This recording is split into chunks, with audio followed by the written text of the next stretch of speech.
Des gens célèbrent dans les rues à Gaza. Dans une vidéo, le principal négociateur du Hamas a proclamé aujourd'hui la fin de la guerre et le début d'un cessez-le-feu permanent.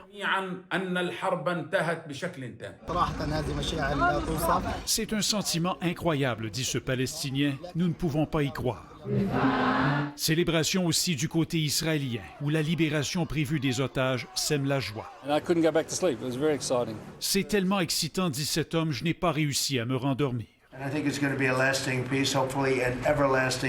Ce sera une paix durable et peut-être pour toujours, a déclaré Donald Trump. L'accord prévoit un cessez-le-feu et la libération de tous les otages retenus à Gaza. Un moment historique selon le gouvernement israélien.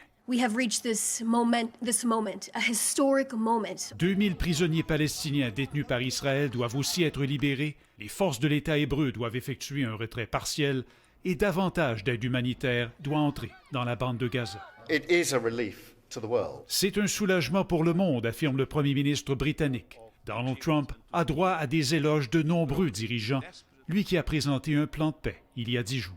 Je tiens ici à féliciter le président Trump pour son engagement personnel. Sur les réseaux sociaux, le premier ministre israélien a écrit que le président américain mérite le prix Nobel de la paix, dont le lauréat pour 2025 sera justement annoncé demain.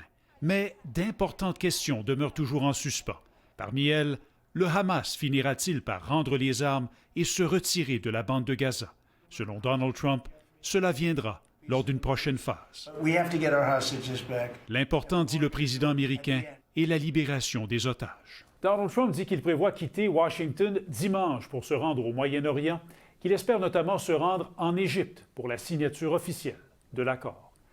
Raymond Filion, TVA Nouvelle-Ottawa.